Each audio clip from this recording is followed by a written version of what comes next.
সফলতা অর্জন করতে হলে বারবার আগে হারতে হয়, ব্যর্থ হতে হয়, অপমানিত হতে হয়, অবহেলিত হতে হয়। জীবনে এটা চিন্তা করলে আপনি কখনোই সফল হতে পারবেন না। অমুকে কি বলবে, তমুকে কি বলবে, অমুকে দেখলে কি বলবে, আমি যে এই কাজটা করতেছি সে কি বলবে। ভাই, আপনার জীবনে আপনি 2 দিন না খেয়ে থাকেন, আপনাকে কেউ এসে 2 বেলা ভাত খাওয়াবে না। আপনি একটা বড় বিপদে পড়ে দেখেন, আপনাকে একটা ফোন দিয়ে সান্ত্বনা দেওয়ার মতন এইরকম আপনজন খুঁজে পাবেন না।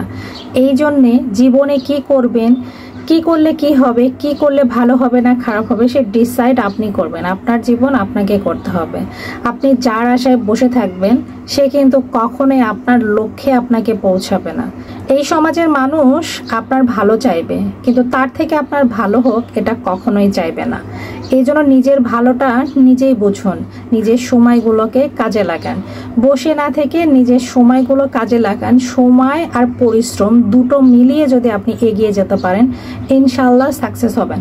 তবে আরেকটা কথা, আপনি যে কাজটা ভালো পারেন, যে কাজটার প্রতি আপনার ভালোবাসা আছে, মায়া আছে, সেই কাজটার প্রতি আপনাকে ফোকাস দিতে হবে। আপনাকে ডিসাইড করতে হবে আপনি কোন ধরনের কাজ পছন্দ করেন, কোন কাজটা আপনার কমফোর্টেবল মনে হয়, কোন কাজটাতে আপনার ভালো লাগা ভালোবাসা আছে, সেটা আগে আপনি ডিসাইড করবেন। আর সেই কাজটার প্রতি আপনাকে ফোকাস দিতে হবে যে আমি এই কাজটা করব। এই কাজটাতে যদি আপনার ব্যর্থতা আসে, আপনি বারবার চেষ্টা করবেন, তারপরে সেখান থেকে সফলতা অর্জন করবেন। আর একটা কথা কি জানেন, সফলতা কিন্তু অত ইজি না যে একদম দৌড় দিয়া বাপ মায়ে এসে হাতে তুলে দিল, বিষয়টা কিন্তু এরকম না। সফলতা অর্জন করতে হলে বারবার আগে হারতে হয়, ব্যর্থ হতে হয়, অপমানিত হতে হয়, অবহেলিত হতে হয়, তারপরে আপনি সফলতার মুখ দেখতে পারবেন। কারণ সফলতা এত সহজে কারো হাতে আসে না। তো বুঝতে পেরেছেন। সবাই ভালো থাকবেন, সুস্থ থাকবেন। আল্লাহ হাফেজ।